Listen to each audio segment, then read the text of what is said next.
Friends, సూర్యాది brothers cinema చూసారా? ఇద్దరు brothers same to same ఉంటారు. Face same, body same, and most importantly ఇద్దరికి ఒకటే హార్ట్ ఉంటుంది. ఆ మూవీలో సాంగ్స్ కూడా బాగుంటాయి. ఒకవేళ మీరు ఆ సినిమా చూడకపోతే ఏం పర్లేదు. రీసెంట్ గా ఎక్స్ ఫైనాన్స్ మినిస్టర్ బుగ్గాన్ రాజేంద్రనాథ్ గారు ఒక ప్రెస్ మీట్ పెట్టారు. అది చూస్తే సరిపోద్ది. కాకపోతే ఆయన ప్రెస్ మీట్ లో సాంగ్స్ ఏమి లేవు గానీ మిగతా అదంతా సేమ్ బ్రదర్స్ సినిమానే. ఆ మూవీలో ఇద్దరు బ్రదర్స్ లాగా సూర్య ఎలాగైతే ఉంటారో ఇక్కడ కూడా ఎక్స్ ఫైనాన్స్ మినిస్టర్ బుగ్గాన్ రాజేంద్రనాథ్ గారు and current finance minister Payyavula Keshav గారు ఇద్దరు బ్రదర్స్ గా ఉన్నారు.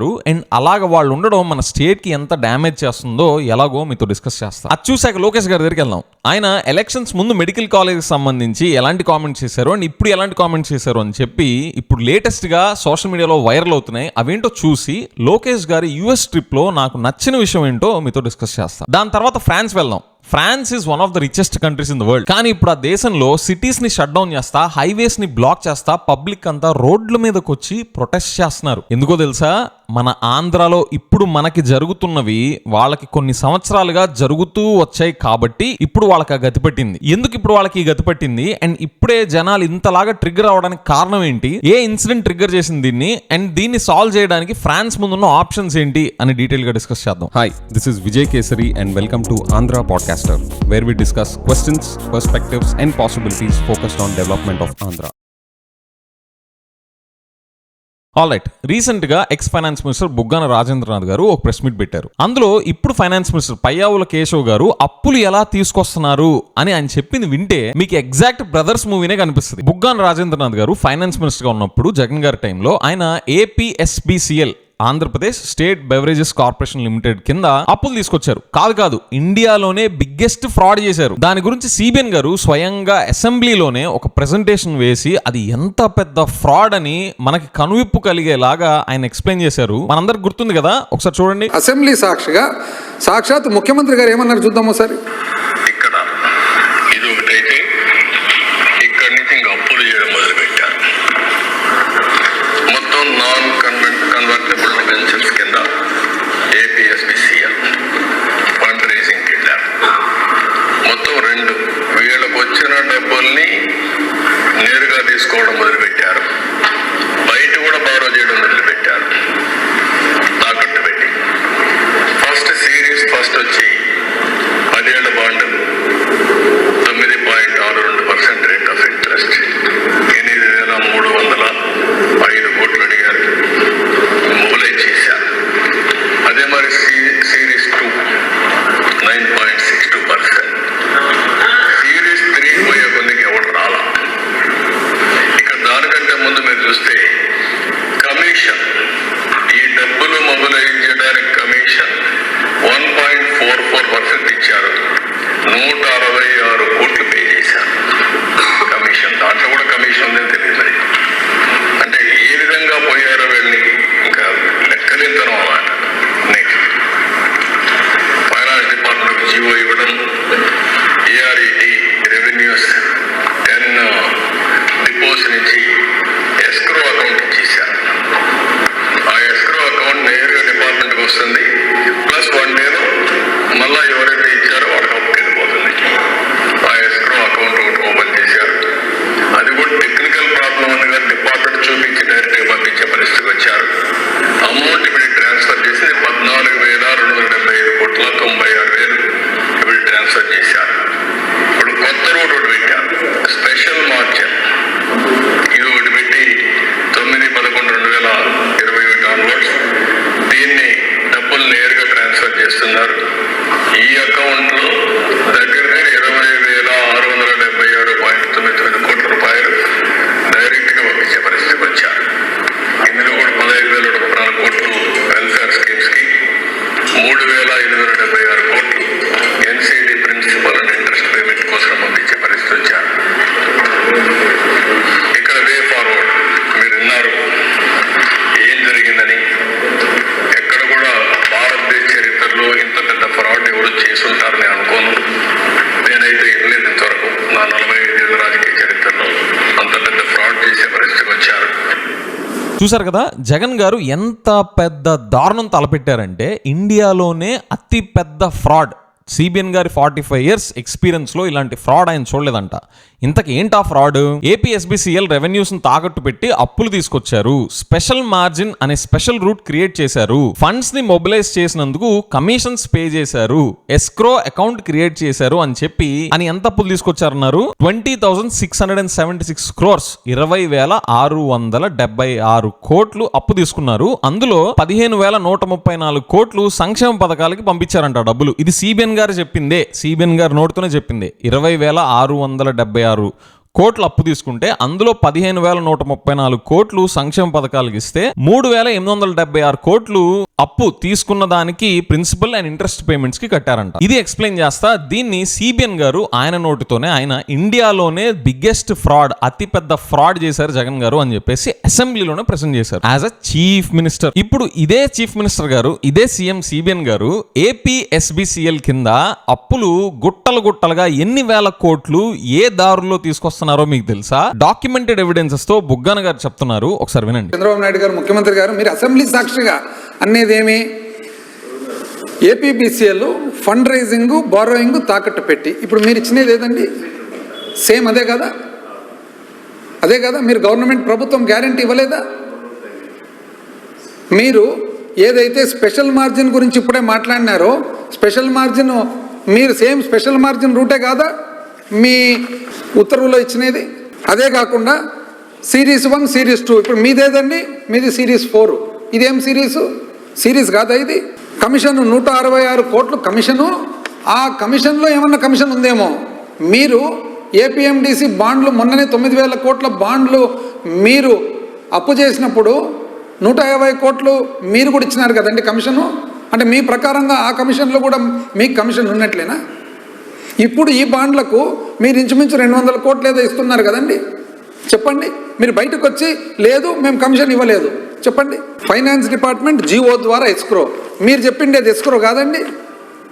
ఇప్పుడు మీరు ఇచ్చేది ఎట్లున్నారు? సేమ్ ఎస్క్రోనే కదా. ఇది కూడా ఎస్క్రోనే, ఇది స్పెషల్ మార్జినే, ఇది కమిషనే. మరి మీరు మీ నోట్తోనే చెప్తున్నారు. ఏమని చెప్పినారు? ఇందులో మేము చేసిన అప్పులో 15,114 కోట్లు సంక్షేమానికి వాడినామన్నది ఒక్కటి మీరు మంచి చెప్పినారు. మీరేమన్నారు? అసెంబ్లీ సాక్షిగా 15,114 కోట్లు సంక్షేమానికి వాడినారు, వెల్ఫేర్కి వాడినారు. 3,876 కోట్లు మాత్రము అసలు వడ్డీ కట్టేదానికి వాడినారు ఈ డబ్బులు అన్నారు. అదొక్కటి మీరు బాగా చెప్పినారు. ఎందుకంటే మీరు ఇంతవరకు చేసిన అప్పులో మీరు 9,000 కోట్లు ఏపీఎండిసి బాండ్స్ ద్వారా చేసినారు. ఇప్పుడు మీరు 5,750 కోట్లు చేయబోతున్నారు. వివిధ అప్పులు మీరు చేసినారు కార్పొరేషన్ ద్వారా. ఎక్కడే కానీ మీరు సంక్షేమానికి అని చెప్పినారా? మేము రైట్ రాయల్గా అసెంబ్లీ సాక్షిగా చట్టం చేసినాం. మేము చట్టం చేసి ఈ ఆదాయం ఏదైతే ఉందో ఇది మామూలుగా ప్రైవేట్ వ్యక్తుల జోలికి దగ్గరికి పోయే ఆదాయం ఏదైతే ఉందో ఆ ప్రైవేట్ వ్యక్తుల ఆదాయాన్ని తీసి ఆ ఆదాయాన్ని ప్రభుత్వానికి తెచ్చి తద్వారా ఒక అప్పు సంక్షేమం కోసం చేసి ఆ అప్పు దిద్దేదానికి ఈ ఆదాయం వాడుతున్నామని చెప్పి మేము చట్టం చేసినామండి. మేమన్నా సంక్షేమం పెట్టినాం. మీరు ఎక్కడ పెట్టలేదు. అసలు సంక్షేమం అనే పదమే వాడలేదు. మీరు ఏమిటికి వాడుతున్నారు? మీరు ఈ అప్పు అంతా కూడా ఏమిటికి వాడుతున్నారు? ఒక్కసారి వైట్ పేపర్ రిలీజ్ చేయండి. మీకు ఎట్లా వైట్ పేపర్లు అంటే చాలా ఇష్టం కదా. మీరు దాదాపు 70,000 కోట్లు కార్పొరేషన్ల ద్వారా ఇటీవల 1.5 సంవత్సరంలో 70,000 కోట్లు కార్పొరేషన్ల ద్వారా చేసినారు. మీరు దానికి వాడినారా? ఒక వైట్ పేపర్ చెప్పండి. మళ్ళా పైగా మీరేమన్నారు? Way forward. భారతదేశ చరిత్రలో ఇంత పెద్ద ఫ్రాడ్ ఎప్పుడు జరగలేదు. 45 సంవత్సరాల్లో నేను మొట్టమొదటిసారిగా ఇంత పెద్ద ఫ్రాడ్ చూశాను. మరి నాకు అర్థం కాదు ఏమంటే ప్రజలందరికీ ఇంత పెద్ద ఫ్రాడ్ అని మీకు తెలిసిన తర్వాత ఇంత పెద్ద ఫ్రాడ్ అని 45 ఏళ్ళ చరిత్ర మీకు 75 ఏళ్ళ వయసులో ఇప్పుడు మీరెందుకు చేస్తుంటారండి ఈ ఫ్రాడు? ఎందుకు మీరు చేయాల్సి వస్తుంది ఈ ఫ్రాడు? లేదా మీరు బయటకు వచ్చి చెప్పండి, నేను ఆ రోజు ఫ్రాడ్ అని అనుకున్నా, వైసీపీ ప్రభుత్వాన్ని జగన్మోహన్ రెడ్డి గారిని పొరపాటున ఫ్రాడ్ అని చెప్పినా అది ఫ్రాడ్ కాదనన్నా చెప్పండి. లేదా తప్పని పరిస్థితి నేను కూడా ఫ్రాడ్ చేస్తున్నానన్నా చెప్పండి. రెండిట్లేదు ఒకటి. బుడిదేమో చల్లుతారు. విన్నారా? పేరుకే సిబిఎన్ గారు గవర్నమెంట్ వచ్చింది కానీ ఇప్పుడు సీఎం సిబిఎన్ గారు నడిచేది జగన్ గారు వేసెళ్లిన ట్రాక్ లోనే. ఇప్పుడు ఫైనాన్స్ మినిస్టర్ పయ్యావుల కేశవ్ గారు నడిచేది X finance minister Buggana Rajendranath గారు వేసిన ట్రాక్ లోనే. బ్రదర్స్ మూవీలో లాగా ఇద్దరికి ఒకే హార్ట్ ఒకే హార్ట్ బీట్. సార్ సిబిఎన్ గారు, ఏం పరిస్థితి పట్టింది సార్ మీకు? మీరు ఫ్రాడ్ అని చెప్పిన పనులే మీరు చేస్తే ఎలా సార్? మేము చూడట్లేదు అనుకున్నారా? మాకు అర్థం కావనుకున్నారా? జగన్ గారు చేసినవే మీరు చేస్తుంటే జగన్ గారు ఫ్రాడ్ చేసినట్ట, లేదా మీరు చేశారు కాబట్టి మీరు చేసింది మాత్రం ఫ్రాడ్ కాదు, జగన్ గారు చేసిందే ఫ్రాడా, లేదా మీరు కూడా ఫ్రాడే చేస్తున్నారా? సార్ మీకు చేతకానివి మీ లైఫ్ మొత్తంలో మీ ఊహకి కూడా అందరివి ఇంకొకళ్ళు చేస్తే వాటిని ఫ్రాడ్ అనేస్తారా? And friends, this doesn't mean I'm in support of Jagan గారుస్ excessive welfarism and excessive freebies. That's a different topic altogether. The point is, CBN గారికి చేతకానిది జగన్ గారు చేస్తే జగన్ గారు చేసింది ఫ్రాడ్ అయిపోద్దా? సిబిఎన్ గారే కనుక టెక్నాలజీ బిజినెస్ లో ఉంటే స్టీవ్ జాబ్స్ ని కూడా ఫ్రాడ్ అనేస్తారేమో. నా జీవితంలో యాపిల్ లాంటి ఫోనే కనిపెట్టలేకపోయాను, సో స్టీవ్ జాబ్స్ ప్రపంచంలోనే అతిపెద్ద ఫ్రాడ్ చేశాడు,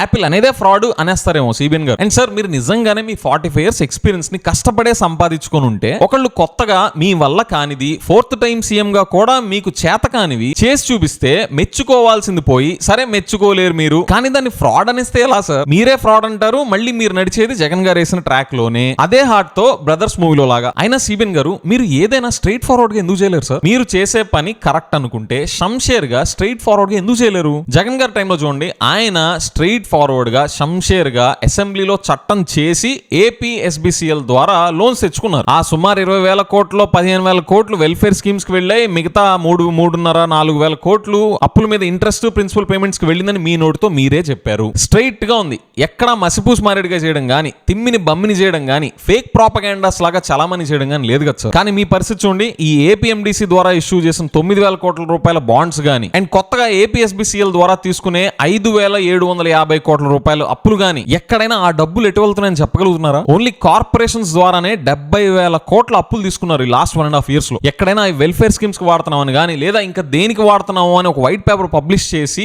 పబ్లిక్ కి చెప్పడం గానీ ఎక్కడైనా అసలు స్ట్రైట్ ఫార్వర్డ్ ఉందా సార్? ఇక్కడ మీ అప్రోచ్ కి జగన్ గారు తీసుకున్న అప్రోచ్ కి ఎంత డిఫరెన్స్ ఉందో చూస్తున్నారా? మీ నోటితోనే రూపాయి ఎటువైపు వెళ్ళాయి, ఏ సంక్షేమ పథకాలకు వెళ్ళాయి, ఏ అప్పులకు వడ్డీలు కట్టడానికి వెళ్ళాయి అని మీ నోటితోనే చెప్పేంత క్రిస్టల్ క్లియర్ గా ఆయన స్ట్రైట్ ఫార్వర్డ్ గా చేసి జగన్ గారు వెళ్తే, మీరిప్పుడు వారం వేల కోట్లు లక్షల కోట్లు అప్పులు తీసుకుంటా అవి ఎటుపోతున్నాయి, దేని కిందకి వెళ్తున్నాయి, దేనికి ఖర్చు పెడుతున్నారని చెప్పే పరిస్థితిలో మీరు లేరు. This is a clear difference between yours and Jagan గారు రెజీమ్. అయినా కూడా మీ ఫైనాన్స్ మినిస్టర్ జగన్ గారి ఫైనాన్స్ మినిస్టర్ ట్రాక్ లోనే నడుస్తున్నారు, ఆయన హార్ట్ బీట్ ఫాలో అవుతా బ్రదర్స్ మూవీలో లాగా. అండ్ ఐ వండర్, సిబిఎన్ గారు, మీ దగ్గర ఏం మ్యాజిక్ ట్రిక్ ఉంది సార్? ఇన్ని దారుణాలు జరుగుతున్నా, ఇంత విచ్చలవిడిగా స్టేట్ ని అప్పుల్లో ముంచుతున్నా కూడా సిపాయిలు అందరూ, ద సో కాల్డ్ ఇంటెలెక్చువల్స్ అందరూ సైలెంట్ గా ఒక మూల కూర్చోబెట్టారు చూసారా? అసలు ఏం మ్యాజిక్ ట్రిక్ ఉంది సార్ మీ దగ్గర? కరెక్ట్ గా ఎలక్షన్ టైం కి ముందు వచ్చి నానా హడావిడి చేసి మహాత్మా గాంధీ గారి కన్నా, సుభాష్ చంద్రబోస్ గారి కన్నా పెద్ద ఫ్రీడమ్ ఫైటర్స్ లాగా బిల్డప్ ఇచ్చి జగన్ గారు చేసే పనులన్నీ తప్పు అన్న వాళ్ళకి మీరు చేసే ఘోరాలేవి కనపడకుండా ఉండడానికి ఎలాంటి గంతలు కట్టుకున్నారు, ఎలా కట్టించుకున్నారు? ఈ మ్యాజిక్ ట్రిక్ ఏంటో మాకు చెప్పండి sir please. Day by day one thing is becoming very clear to me. Development వైపు జగన్ గారు వేసిన ట్రాక్ లోనే సిబిఎన్ గారు నడుస్తున్నారు. సిబిఎన్ గారు finance wise or other wise కొత్తగా థింక్ చేసి ఇన్నోవేటివ్ గా థింక్ చేసింది ఒక్కటి కూడా లేదు. జగన్ గారు వైజాగ్ ని పట్టించుకునేదాకా సిబిఎన్ గారు వైజాగ్ ని పట్టించుకుంది లేదు. జగన్ గారు గవర్నమెంట్ స్కూల్స్ మీద గ్రౌండ్ బ్రేకింగ్ రిఫార్మ్స్ తెచ్చేదాకా సిబిఎన్ గారు గవర్నమెంట్ స్కూల్స్ ని పట్టించుకుంది లేదు. జగన్ గారు పోర్ట్స్ మీద దృష్టి పెట్టేదాకా సిబిఎన్ గారికి మన స్టేట్ లో ఎన్ని పోర్ట్స్ ఉన్నాయో కూడా తెలియదు. జగన్ గారు పవర్ సెక్టర్ లో India's cheapest power purchase agreements చేసుకునేదాకా సిబిఎన్ గారికి పవర్ సెక్టర్ లో చీపెస్ట్ వేలో పవర్ పర్చేస్ అగ్రిమెంట్స్ ఎలా చేసుకోవాలో తెలియదు. సిబిఎన్ గారు track record is just a copy paste. There is no originality, there is no hard work, there is no homework. Forget hard work, there is no homework at all. Just mudslinging is his mantra. కానీ CBN గారిని ఎక్కడ మెచ్చుకోవాలంటే, ఇలాగా ఇండియాలోనే అతిపెద్ద fraud జరిగింది, 14 లక్షల కోట్లు అప్పులు తీసుకున్నారు అనే ఫేక్ ప్రాపగాండాస్ చలామణి చేసి పవర్ లోకి రావడంలో ఆయన సాటి ఎవరూ లేరు. అసెంబ్లీలో లిక్కర్ ని ప్రమోట్ చేసిన చీఫ్ మినిస్టర్ గా భారతదేశ చరిత్రలో సిబిఎన్ గారి సాటి ఎవరూ లేరు. ఫార్మర్స్ పంటలు డ్యామేజ్ అవుతున్నా కూడా వాళ్ళని పట్టించుకోకుండా సినిమా టికెట్స్ రేట్స్ పెంచుకోవడానికి మాత్రం ఇమ్మీడియట్ గా రెస్పాండ్ అయ్యే చీఫ్ మినిస్టర్ ఎవరన్నా ఉన్నారంటే దానికి సిబిఎన్ గారి సాటి ఎవరూ లేరు. సో మొత్తానికి ఫైనాన్స్ మినిస్టర్ గా చేసినప్పుడు బుగ్గాన రాజేంద్రనాథ్ గారు ఏ దారి అయితే వేసి వెళ్లారో, ఇప్పుడు ఫైనాన్స్ మినిస్టర్ పయ్యావుల కేశవ్ గారు కూడా అదే ట్రాక్ లో నడుస్తున్నారు. వాళ్ళ అప్రోచెస్ లో ఉన్న సిమిలారిటీస్ చూస్తుంటే ఇద్దరిది ఒకటే హార్ట్ బీట్ అనిపిస్తుంది బ్రదర్స్ మూవీలో లాగా. అండ్ వన్ పాయింట్ నోట్ అండి, regardless of whosoever does this kind of over borrowing, Jagan గారు doing it for excessive welfarism అవ్వచ్చు, సిబిఎన్ గారు doing for what only God knows. ఆయన చేసిన this is very dangerous to our state. I do not support this kind of over borrowing spree that the chief ministers are indulging in. Neither I supported Jagan Garu during his regime, nor I am supporting CBN Garu now for this kind of financial mismanagement. This is dangerous to our state and it is very unfortunate to witness the silence of our intellectuals, the so called intellectuals on this matter. Now Lokesh గారి దగ్గరికి వెళ్దాం. ఆయన elections కి ముందు government medical college సంబంధించి ఏం comments చేశారు and ఇప్పుడేం చేశారు లేటెస్ట్ గా అనేవి ఇప్పుడు సోషల్ మీడియాలో ఫుల్ వైరల్ అవుతున్నాయి. ఒకసారి చూడండి. నేను పక్క రాష్ట్రాలు, ఇప్పుడు కేరళ లాంటి రాష్ట్రాలు చూస్తే ప్రభుత్వ వైద్యమే చాలా బలంగా ఉంటుంది. ఎందుకు అది మనం తీసుకురాలి అనేది బలంగా నేను ఆలోచిస్తున్నా. అక్కడ మీకు మెరుగైన వైద్యం ఎందుకు అందించలేమనేది ఒక ఛాలెంజ్ గా తెలుగుదేశం ప్రభుత్వం తీసుకుంటుంది. ఇప్పుడున్న మెడికల్ కాలేజెస్ అన్ని కట్టాలంటే ఆర్థికంగా చాలా ఇబ్బందులు వస్తాయి. ఆ క్వాలిటీ కూడా మనం మెయింటైన్ చేయలేకపోవచ్చు. మీరు ఎంతమంది చూసి షాక్ అయ్యారు? నేనైతే అవ్వలేదు. ఎందుకంటే నాకు లోకేష్ గారు మాట్లాడుతున్నట్టు లేదు, అక్కడ సిబిఎన్ గారు మాట్లాడుతున్నట్టే ఉంది. Same gimmicks, same outdated fakery, same hypocrisy, same double standards. నాకేమి షాక్ అనిపించలేదు. That's a good catch. And recent గా లోకేష్ గారు యూఎస్ విజిట్ కి వెళ్ళారు కదా, అందులో నాకు నచ్చింది ఏంటంటే అక్కడ గూగుల్ వాళ్ళని కలవడం. అది చాలా ఇంపార్టెంట్. ఎందుకంటే వీ ఆల్ నో దాట్ మన స్టేట్లో ఈ 1 GW డేటా సెంటర్ పెట్టి మన స్టేట్ చాలా పెద్ద ఎన్వైరన్మెంటల్ రిస్క్ తీసుకుంటుంది అనేది మనందరికీ తెలిసిందే. ఇండియాలో ఉన్న ఎడ్యుకేటెడ్ కమ్యూనిటీస్ నుంచి కన్సర్న్స్ రేజ్ అవడం వచ్చు. Developed countries US and Europe లాంటి దేశాల్లో సివిల్ సొసైటీస్ అండ్ సిటిజన్స్ అందరూ బయటకు వచ్చి మా ప్రాంతాల్లో మాత్రం డేటా సెంటర్స్ ని పెట్టకండి అని వాళ్ళ ప్రాంతాల్లోంచి డేటా సెంటర్స్ ని కిక్అవుట్ చేసి మనం అంతా చూస్తా ఉన్నాం. అయినా కూడా అలాంటి ప్రాజెక్ట్ ని మన ఆంధ్రప్రదేశ్ లోకి రెడ్ కార్పెట్ వేసి వెల్కమ్ చేస్తా ఆ ప్రాజెక్ట్ ని ఇక్కడ తీసుకురావడం అయితే జరిగింది. సో మొత్తానికి ఏపీకి ఎన్విరాన్మెంటల్ రిస్క్ అనేది అయితే ఫిక్స్ అయిపోయింది. మనం దాని వల్ల రాబోతున్న డ్యామేజ్ నుంచి తప్పించుకోవడానికి అయితే లేదు. అండ్ ఆ డేటా సెంటర్ నుండి పెద్దగా జాబ్స్ క్రియేట్ అవ్వవు అని కూడా అందరికీ తెలిసిన విషయమే. వీళ్ళేమి జగన్ గారు లాగా 25,000 జాబ్స్ డైరెక్ట్ జాబ్స్ క్రియేట్ చేస్తేనే మీకు ఈ ప్రాజెక్ట్ అప్రూవల్ ఇస్తాము అనేలాగా ఈ డీల్ ఏమి స్ట్రక్చర్ చేయలేదు. డేటా సెంటర్స్ కి డంపింగ్ యార్డ్ లాగా ఆంధ్రప్రదేశ్ మారబోతుందేమో రానున్న రోజుల్లో. బట్ ద పాయింట్ ఇస్ ఈ 1 GW డేటా సెంటర్ అనేది ఆంధ్రాకి రావడం అనేది ఫిక్స్. దాని వల్ల ఎన్విరాన్మెంటల్ రిస్క్ అనేది కూడా ఫిక్స్ అయిపోయింది. మరి ఇంత దారుణంగా నష్టపోతున్నాం కదా ఆంధ్రప్రదేశ్ యాజ్ అ స్టేట్ ఈ ప్రాజెక్ట్ రావడం వల్ల. మరి దానికి తగ్గట్టుగా దానికి కాంపెన్సేట్ చేస్తా ఏమన్నా ప్రాజెక్ట్స్ ఇక్కడికి వచ్చేలాగా లోకేష్ గారు అక్కడ గూగుల్ వాళ్ళని కలవడం నాకు నచ్చింది. ఆయన వాళ్ళని కలిసినప్పుడు ఏపీలో drone assembly calibration testing unit ని మన ఆంధ్రప్రదేశ్ లో పెట్టండి అని ఇన్వైట్ చేశారు, which is a good thing. Actual గా రోబోట్స్ ని యూజ్ చేసి రోబోటిక్స్ ని యూజ్ చేసి ఆ డ్రోన్స్ అసెంబ్లీని కూడా చేసే టెక్నాలజీస్ ఇప్పుడు వచ్చేసాయి. కానీ ఏదో ఒకటి కనీసం చెప్పుకోదగ్గ జాబ్స్ క్రియేట్ కాకపోయినా చెప్పుకోలేని జాబ్స్ క్రియేట్ అయినట్టే. కాబట్టి లోకేష్ గారు గూగుల్ వాళ్ళని కలిసి ఆ డ్రోన్ అసెంబ్లీ ప్లాంట్ ఇక్కడ పెట్టండి అని అడగడం నాకు నచ్చింది. అండ్ నాకు ఎందుకో గుడ్డి కన్నా మెల్లనయం కదా అనే సామెత గుర్తొస్తుంది. ఎందుకంటారు? నెక్స్ట్ ఫ్రాన్స్ వెళ్దాం. France is one of the richest countries in the world class health care, world class pensions. కానీ ఇప్పుడు ఆ దేశం మొత్తం హైవేస్ ని బ్లాక్ చేసి సిటీస్ ని షట్ డౌన్ చేసి జనాలంతా రోడ్ల మీదకి వచ్చి ప్రొటెస్ట్ చేస్తున్నారు. ఎందుకు ఈ పరిస్థితి వచ్చింది అండ్ అక్కడ జనాల్లో ఇప్పుడే ఎందుకు ఇది ట్రిగ్గర్ అయింది, దాని రీజన్ ఏంటి అండ్ ఫ్రాన్స్ ముందు ఈ సిచ్యువేషన్ ని హ్యాండిల్ చేయడానికి ఉన్న ఆప్షన్స్ ఏంటో ఇప్పుడు డిస్కస్ చేద్దాం. రీసెంట్ గా ఫ్రాన్స్ లో ఏం చేశారంటే వాళ్ళ రిటైర్మెంట్ ఏజ్ ని 62 years నుంచి 64 years కి పెంచారు. కానీ ఇది పాస్ చేసిన విధానం మీద జనాలందరూ మండిపోతున్నారు. ఈ రిటైర్మెంట్ ఏజ్ పెంచడం అనేది పార్లమెంట్ లో పెట్టి దాన్ని పాస్ చేయించడం కాకుండా కాన్స్టిట్యూషనల్ పవర్స్ యూజ్ చేసి దీన్ని అమలు తీసుకొస్తున్నారంట. దీనివల్ల నేషనల్ వైడ్ స్ట్రైక్స్ జరుగుతున్నాయి. యూత్ అండ్ మైనారిటీ గ్రూప్స్ లో యాజిటేషన్స్ మొదలయ్యాయి. బ్లాక్ ఎవ్రీథింగ్ అనే మూమెంట్ క్రియేట్ అయింది ఇప్పుడు అక్కడ. And observe here, people are not protesting for those 2 extra years of work. They are protesting for the approach that the government has taken there. They are protesting a feeling of being ignored. ఇది France మొత్తంలో పెద్ద burning problem గా ఎందుకు అయింది అని మనం తెలుసుకోవాలంటే France context మనం ఒకసారి అర్థం చేసుకోవాలి. ఫ్రాన్స్ డీల్ చేస్తున్న మేజర్ ప్రాబ్లమ్స్ ఏంటో తెలుసా? వాళ్ళ budget deficit. European reason standard ప్రకారం 3% ఆఫ్ దర్ జీడిపి ఉండాల్సింది 5.8% ఆఫ్ దర్ జీడిపి ఉంది వాళ్ళ బడ్జెట్ డెఫిసిట్. పెన్షన్స్ మీద వాళ్ళు ఖర్చు పెట్టేది 14% of their GDP. European union countries ఉంటాయి కదా, వాటన్నిటిలో ఫ్రాన్స్ ఇస్ 3rd highest. వాళ్ళకున్న ఇంకో major problem ageing population plus longer life expectancy. అంటే వాళ్ళ దగ్గర సీనియర్ సిటిజన్స్ పెరగడమే కాదు, వాళ్ళ లైఫ్ స్పాన్ కూడా పెరుగుతుంది అనమాట. On top of this there is slow economic growth. Simple గా ఇక్కడ ప్రాబ్లం ఫ్రాన్స్ పూర్ కాదు, ఫ్రాన్స్ ఓల్డ్ అయిపోతుంది, స్లో అయిపోతుంది, కాస్ట్లీ అయిపోతుంది. ఇప్పుడు ఈ ప్రాబ్లం డీల్ చేయాలంటే, వాళ్ళకున్న బడ్జెట్ డెఫిసిట్స్ ని డీల్ చేయాలంటే ఫ్రాన్స్ ముందు ఉన్న ఆప్షన్స్ లో ఒకటేం పెడుతున్నారంటే జక్మన్ ట్యాక్స్ అని ఇంట్రొడ్యూస్ చేస్తున్నారు. This is the tax for the ultra rich. 2% minimum annual tax కట్టాలి on wealth above $1 billion and this is targeting 3,000 billionaires globally and they say that this is designed for global coordination, not just for France. ఇలాగా ultra rich ని tax చేయడం కరెక్టే అని వాదిస్తున్న వాళ్ళు చూపించే reasons ఏంటి? Middle class తో పోలిస్తే ప్రపోర్షనేట్ గా అల్ట్రా రిచ్ ట్యాక్స్ కట్టట్లేదు. చేయట్లేదు. వాళ్ళ అల్ట్రా నెట్వర్క్ కి కాంట్రిబ్యూట్ చేసే stocks, trust and of sure structures అన్ని వాళ్ళు హైడ్ చేసేసి ఆ కాస్త ఇన్కమ్ ట్యాక్స్ కడుతున్నారు. దీనివల్ల గవర్నమెంట్ కి సఫిషియెంట్ రెవెన్యూస్ రావట్లేదు to run the entire governance అని చెప్పి దీన్ని జుక్మన్ ట్యాక్స్ ఇంట్రడ్యూస్ చేయడాన్ని సపోర్ట్ చేసే వాళ్ళు ప్రొడ్యూస్ చేస్తున్న ఆర్గ్యుమెంట్. దీన్ని వ్యతిరేకిస్తున్న వాళ్ళు ఏమంటున్నారు? ఆబ్వియస్లీ దీన్ని వ్యతిరేకించే వాళ్ళు ఉంటారు. వాళ్ళు ఏమంటున్నారు? మీరు ఇది ఇంప్లిమెంట్ చేస్తే కనుక ఆ అల్ట్రా హై నెట్వర్త్ ఇండివిజువల్స్ అంతా పలాయన్ మైగ్రేట్ అయిపోతారు, వాళ్ళ అసెట్స్ ని షిఫ్ట్ చేసేస్తారు, ఈ కడుతున్న ఈ మాత్రం ట్యాక్స్ కూడా కట్టడానికి ఇంకెవరు ఉండరు, వాళ్ళ హోల్డింగ్ కంపెనీస్ అన్ని లగ్జంబర్గ్ లాంటి కంట్రీస్ కి షిఫ్ట్ చేసేస్తారు, అది ఆల్రెడీ జరుగుతుంది ఎన్నో సంవత్సరాల నుంచి అని చెప్పి జుక్మన్ ట్యాక్స్ కి అగేన్స్ట్ ఉండే వాళ్ళు ప్రొడ్యూస్ చేస్తున్న arguments. This raises a very big question. If taxing wealth doesn't work, then who pays for the welfare state? నాకైతే మన ఆంధ్రాని, ఇండియాని ఇంకొంచెం ఫాస్ట్ ఫార్వర్డ్ చేస్తే ఈ పరిస్థితికే రాబోతుంది అన్న సిగ్నల్స్ కొడుతున్నాయి. ఇక్కడ ఒక ఫెనామినా చోటు చేసుకుంటే మీరు గమనిస్తున్నారా?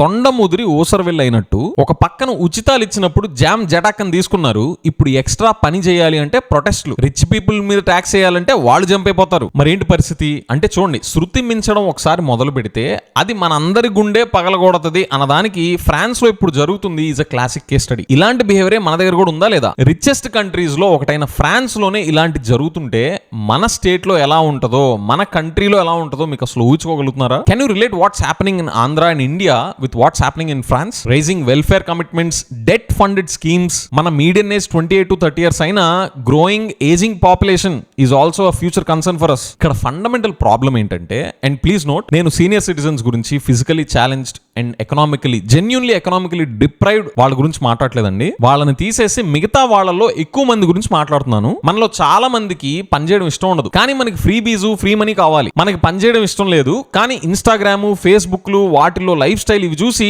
అవి కావాలనుకుంటాం. ఇలాగ ఉంటే బండి నడవదురా స్వామి అని చెప్పే లీడర్స్ ఉండరు, బటన్లు నొక్కుతా ఉచితాల్లో ముంచే లీడర్సే ఉంటారు. ఇంకేమవుతుంది చెప్పండి? ఏ దేశంలో అయినా ఒక రోజు వస్తుంది కదా, చేదు టాబ్లెట్ వేసుకునే రోజు ఒకటి వస్తుంది కదా. అలాంటి గతే ఇప్పుడు ఫ్రాన్స్ కి పడుతుంది. వాళ్ళ ముందు ఆప్షన్స్ ఏంటంటే ఈ సిచ్యువేషన్ నుంచి బయటకు రావడానికి, ఒకటి ఇలాగ రిటైర్మెంట్ ఏజ్ పెంచుకుంటా పనిచేసే వాళ్ళ మీద ఇంకా ఎక్కువ ట్యాక్స్ వేయడం, రెండోది ట్యాక్స్ రిచ్, ఈ జుక్మన్ ట్యాక్స్ అని చెప్పి రిచ్ పీపుల్ వాళ్ళ వెల్త్ మీద ట్యాక్స్ వేయడం, దానివల్ల ఎలాంటి కాన్సిక్వెన్సెస్ ఫేస్ చేయాలో దానికి ప్రిపేర్ అయిపోవడం, మూడోది చెప్పండి, ఇది మనందరికీ తెలిసిందే, ఇంకా అప్పులు తెచ్చుకోవడం. అంటే ఇప్పుడు పేలాల్సిన టైం బాంబ్ని ఇంకొద్ది గంటలు పోస్ట్ పోన్ చేయడం. ఈ మూడు ఆప్షన్స్ లో ఫ్రాన్స్ వాళ్ళు ఏం సెలెక్ట్ చేసుకుంటారు అనుకుంటున్నారు? అయినా కానీ నిజాన్ని యాక్సెప్ట్ చేయడానికి జనాలే ఇంట్రెస్టెడ్ గా లేనప్పుడు పొలిటీషియన్స్, ఆ కంట్రీ లీడర్స్ మాత్రం ఏం చేస్తారు చెప్పండి? జనాలకి అగేన్స్ట్ గా వెళ్ళి ఆళ్ళు గుండు బాగా కొట్టించుకుంటారా? సో ఒక సామెత ఉంది కదా, పెరుగుట విరుగుట కొరకే. కానీ ఈ ఏ జమానాలో విరుగుట ఇంకా విరుగుట కొరకే గా మారబోతుంది. లెట్స్ సీ ఫ్రాన్స్ వాళ్ళు ఏం ఆప్షన్ సెలెక్ట్ చేసుకుంటారో. అండ్ ఫ్రెండ్స్, మీరు నాకు చెప్పండి,